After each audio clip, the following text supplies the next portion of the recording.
ಮೇ 4ರ ಪಂಚರಾಜ್ಯಗಳ ಫಲಿತಾಂಶ ಕರ್ನಾಟಕದ ಮೇಲೂ ಕೂಡ ಭಾರಿ ಪರಿಣಾಮ ಬೀರಲಿದೆ. ಅದರಲ್ಲೂ ಕೂಡ ಈ ಕಾಂಗ್ರೆಸ್ನಲ್ಲಿ ರಾಜಕೀಯ ಕ್ರಾಂತಿಯ ಸೂಚನೆಯನ್ನ ನೀಡ್ತಾ ಇದೆ.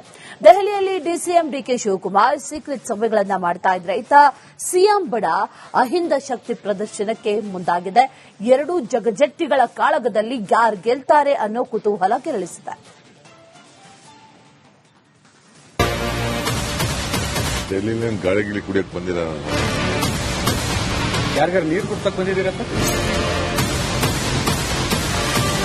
ಕೇಳಿದ್ರಲ್ಲ, ದೆಹಲಿ ನೆಲದಲ್ಲಿ ನಿಂತು ಡಿಸಿಎಂ ಡಿಕೆ ಶಿವಕುಮಾರ್ ಅವರ ಇದೊಂದು ಮಾತು ಕರ್ನಾಟಕ ಕಾಂಗ್ರೆಸ್ನಲ್ಲಿ ಸಂಚಲನ ಮೂಡಿಸಿದೆ. ನಾನು ಗಾಳಿ ನೀರು ಕುಡಿಯಲು ಬಂದಿಲ್ಲ ಅನ್ನೋ ಹೇಳಿಕೆ ಡಿಕೆಶಿ ಯಾರಿಗೆ ಕೊಟ್ಟ ಸಂದೇಶ ಅನ್ನೋದು ಸಣ್ಣ ರಾಜಕೀಯ ಜ್ಞಾನ ಇರುವವರಿಗೂ ಅರ್ಥವಾಗುತ್ತೆ.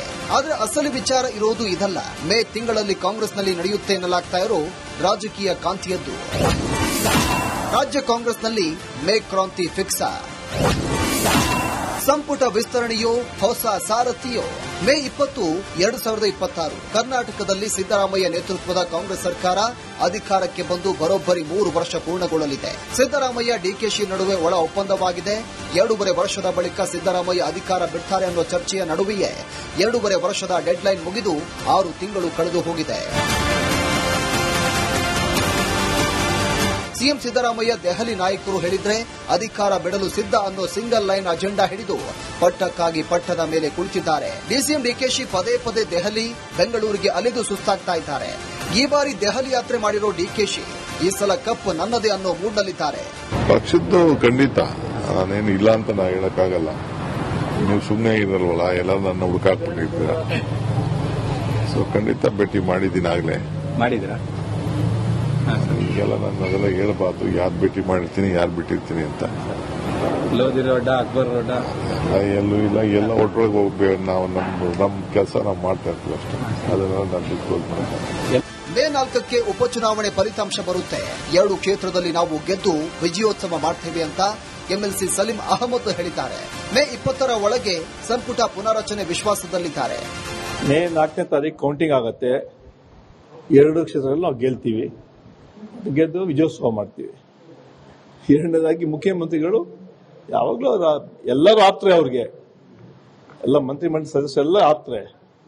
ಸ್ವಲ್ಪ ಮಾತಾಡ್ತಾ ಇರುತ್ತೆ, ಚರ್ಚೆ ಆಗ್ತಾ ಇರುತ್ತೆ. ಎಲ್ಲರೂ ಬರೀ ಮಂತ್ರಿ ಮಾತ್ರ ಅಲ್ಲ, ಶಾಸಕರು ಎಲ್ಲರನ್ನೂ ಕೂಡ ಭೇಟಿ ಮಾಡಿ ಮಾತಾಡ್ತಾರೆ. ಅದರಿಂದ ಅದಕ್ಕೆ ಹೆಚ್ಚು ಒತ್ತು ಕೊಡುವಂಥದ್ದು ನೆಸೆಸಿಟಿ ಇಲ್ಲ.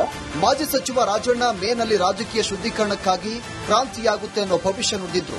ಇಂದು ಅದೇ ಜಿಲ್ಲೆಯ ಬಿಜೆಪಿ ಶಾಸಕ ಸುರೇಶ್ ಗೌಡ್ರು ಸಹ ಕ್ರಾಂತಿಯ ಮಾತನಾಡಿದ್ದಾರೆ.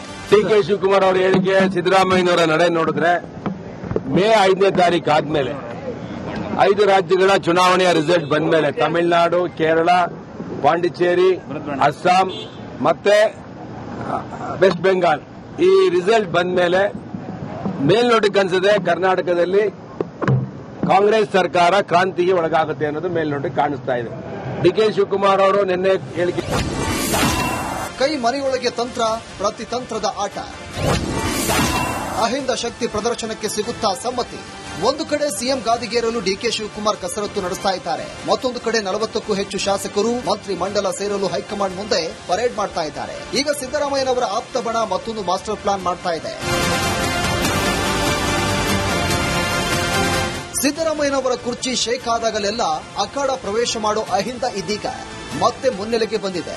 ಏಪ್ರಿಲ್ 26ರಂದು ಹುಬ್ಬಳ್ಳಿಯಲ್ಲಿ ಅಹಿಂದ ವಿಚಾರ ಸಂಕಿರಣ ಆಯೋಜನೆ ಮಾಡಲಾಗಿದ್ದು, ಕಾಂಗ್ರೆಸ್ ನಾಯಕರಿಂದ ಅಹಿಂದ ಶಕ್ತಿ ಪ್ರದರ್ಶನಕ್ಕೆ ಸಕಲ ಸಿದ್ದತೆಯಾಗಿದೆ. ಸಚಿವ ಸತೀಶ್ ಜಾರಕಿಹೊಳಿಗೆ ಅಹಿಂದ ನಾಯಕತ್ವದ ಜವಾಬ್ದಾರಿ ನೀಡೋ ಸಾಧ್ಯತೆ ಹೆಚ್ಚಿದೆ. ಮೇ 20ಕ್ಕೆ ಸಿದ್ದರಾಮಯ್ಯ ಸರ್ಕಾರಕ್ಕೆ 3 ವರ್ಷ ಪೂರ್ಣಗೊಳ್ಳಲಿದೆ. ಡಿಕೆಶಿ ಸಿಎಂ ಆಗಲು ಉಳಿದಿರೋದು ಇದೊಂದೇ ಶುಭ ಕಾಲ. ಈ ಟೈಮ್ ಏರಿದ್ರೆ 2028ರವರೆಗೂ ಕಾಯೋದು ಅನಿವಾರ್ಯ ಅನ್ನೋದು ಸ್ವತಃ ಡಿಕೆಶಿಗೂ ಗೊತ್ತಿದೆ. ಈ ಬಾರಿ ಮೇನಲ್ಲಿ ರಾಜಕೀಯ ನಡೆಯುತ್ತಾ ಇಲ್ಲ, ಸಿದ್ದರಾಮಯ್ಯನವರ ಕುರ್ಚಿ ಭದ್ರಾನ ಅನ್ನೋ ಚರ್ಚೆ ಜೋರಾಗಿದೆ. Political bureau, Republic Kannada. May 4ರ ಪಂಚರಾಜ್ಯಗಳ ಫಲಿತಾಂಶ ಕರ್ನಾಟಕದ ಮೇಲೂ ಕೂಡ ಭಾರಿ ಪರಿಣಾಮ ಬೀರಲಿದೆ. ಅದರಲ್ಲೂ ಕೂಡ ಈ ಕಾಂಗ್ರೆಸ್ನಲ್ಲಿ ರಾಜಕೀಯ ಕ್ರಾಂತಿಯ ಸೂಚನೆಯನ್ನ ನೀಡ್ತಾ ಇದೆ.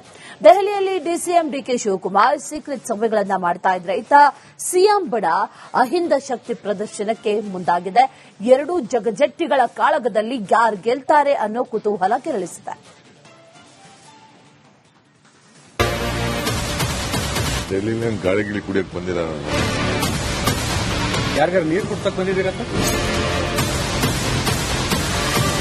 ಕೇಳಿದ್ರಲ್ಲ, ದೆಹಲಿ ನೆಲದಲ್ಲಿ ನಿಂತು ಡಿಸಿಎಂ ಡಿಕೆ ಶಿವಕುಮಾರ್ ಅವರ ಇದೊಂದು ಮಾತು ಕರ್ನಾಟಕ ಕಾಂಗ್ರೆಸ್ನಲ್ಲಿ ಸಂಚಲನ ಮೂಡಿಸಿದೆ. ನಾನು ಗಾಳಿ ನೀರು ಕುಡಿಯಲು ಬಂದಿಲ್ಲ ಅನ್ನೋ ಹೇಳಿಕೆ ಡಿಕೆಶಿ ಯಾರಿಗೆ ಕೊಟ್ಟ ಸಂದೇಶ ಅನ್ನೋದು ಸಣ್ಣ ರಾಜಕೀಯ ಜ್ಞಾನ ಇರುವವರಿಗೂ ಅರ್ಥವಾಗುತ್ತೆ. ಆದರೆ ಅಸಲಿ ವಿಚಾರ ಇರೋದು ಇದಲ್ಲ. ಮೇ ತಿಂಗಳಲ್ಲಿ ಕಾಂಗ್ರೆಸ್ನಲ್ಲಿ ನಡೆಯುತ್ತೆ ಎನ್ನಲಾಗ್ತಾ ಇರೋ ರಾಜಕೀಯ ಕಾಂತಿಯದ್ದು. ರಾಜ್ಯ ಕಾಂಗ್ರೆಸ್ನಲ್ಲಿ ಮೇ ಕ್ರಾಂತಿ ಫಿಕ್ಸ.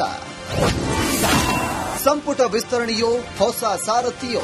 ಮೇ 20, 2026 ಕರ್ನಾಟಕದಲ್ಲಿ ಸಿದ್ದರಾಮಯ್ಯ ನೇತೃತ್ವದ ಕಾಂಗ್ರೆಸ್ ಸರ್ಕಾರ ಅಧಿಕಾರಕ್ಕೆ ಬಂದು ಬರೋಬ್ಬರಿ 3 ವರ್ಷ ಪೂರ್ಣಗೊಳ್ಳಲಿದೆ. ಸಿದ್ದರಾಮಯ್ಯ ಡಿಕೆಶಿ ನಡುವೆ ಒಳ ಒಪ್ಪಂದವಾಗಿದೆ. 2.5 ವರ್ಷದ ಬಳಿಕ ಸಿದ್ದರಾಮಯ್ಯ ಅಧಿಕಾರ ಬಿಡ್ತಾರೆ ಅನ್ನೋ ಚರ್ಚೆಯ ನಡುವೆಯೇ 2.5 ವರ್ಷದ ಡೆಡ್ಲೈನ್ ಮುಗಿದು 6 ತಿಂಗಳು ಕಳೆದು ಹೋಗಿದೆ. ಸಿಎಂ ಸಿದ್ದರಾಮಯ್ಯ ದೆಹಲಿ ನಾಯಕರು ಹೇಳಿದ್ರೆ ಅಧಿಕಾರ ಬಿಡಲು ಸಿದ್ಧ ಅನ್ನೋ ಸಿಂಗಲ್ ಲೈನ್ ಅಜೆಂಡಾ ಹಿಡಿದು ಪಟ್ಟಕ್ಕಾಗಿ ಪಟ್ಟದ ಮೇಲೆ ಕುಳಿತಿದ್ದಾರೆ. ಡಿಸಿಎಂ ಡಿಕೆಶಿ ಪದೇ ಪದೇ ದೆಹಲಿ, ಬೆಂಗಳೂರಿಗೆ ಅಲೆದು ಸುಸ್ತಾಗ್ತಾ ಇದ್ದಾರೆ. ಈ ಬಾರಿ ದೆಹಲಿ ಯಾತ್ರೆ ಮಾಡಿರೋ ಡಿಕೆಶಿ ಈ ಸಲ ಕಪ್ ನನ್ನದೇ ಅನ್ನೋ ಮೂಡ್ನಲ್ಲಿದ್ದಾರೆ. ಪಕ್ಷದ್ದು ಖಂಡಿತ ನಾನೇನು ಇಲ್ಲ ಅಂತ ನಾ ಹೇಳಕ್ಕಾಗಲ್ಲ.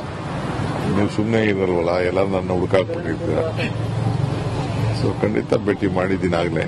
ಮಾಡಿದ್ರಾ? ಈಗೆಲ್ಲ ನಾನು ಅದೆಲ್ಲ ಹೇಳ್ಬಾರ್ದು, ಯಾರು ಭೇಟಿ ಮಾಡಿರ್ತೀನಿ ಯಾರು ಬಿಟ್ಟಿರ್ತೀನಿ ಅಂತ.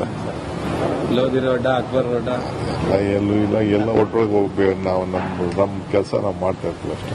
ಅದನ್ನ ನಾನು ಬಿಟ್ಕೊಳ್ಬೇಕು. ಮೇ 4ಕ್ಕೆ ಉಪಚುನಾವಣೆ ಫಲಿತಾಂಶ ಬರುತ್ತೆ. 2 ಕ್ಷೇತ್ರದಲ್ಲಿ ನಾವು ಗೆದ್ದು ವಿಜಯೋತ್ಸವ ಮಾಡ್ತೇವೆ ಅಂತ ಎಂಎಲ್ಸಿ ಸಲೀಂ ಅಹಮದ್ ಹೇಳಿದ್ದಾರೆ. ಮೇ 20ರ ಒಳಗೆ ಸಂಪುಟ ಪುನಾರಚನೆ ವಿಶ್ವಾಸದಲ್ಲಿದ್ದಾರೆ. ಮೇ 4ನೇ ತಾರೀಕು ಕೌಂಟಿಂಗ್ ಆಗುತ್ತೆ. 2 ಕ್ಷೇತ್ರದಲ್ಲಿ ನಾವು ಗೆಲ್ತೀವಿ, ಗೆದ್ದು ವಿಜಯೋತ್ಸವ ಮಾಡ್ತೀವಿ.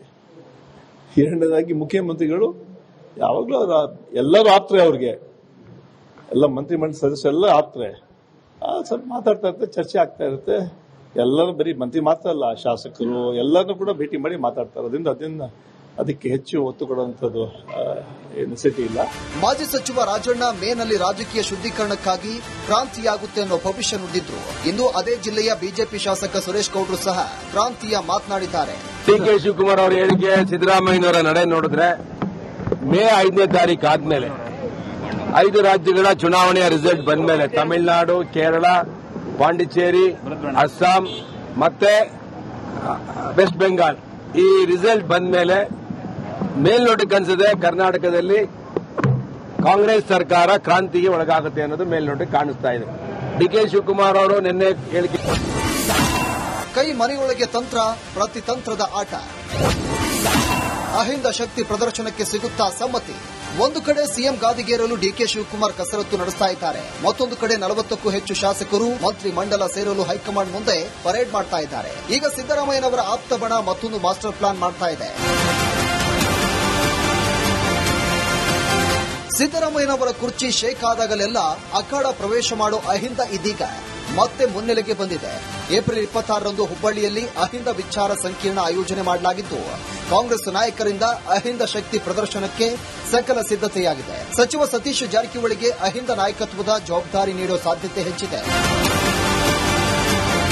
ಮೇ 20ಕ್ಕೆ ಸಿದ್ದರಾಮಯ್ಯ ಸರ್ಕಾರಕ್ಕೆ 3 ವರ್ಷ ಪೂರ್ಣಗೊಳ್ಳಲಿದೆ.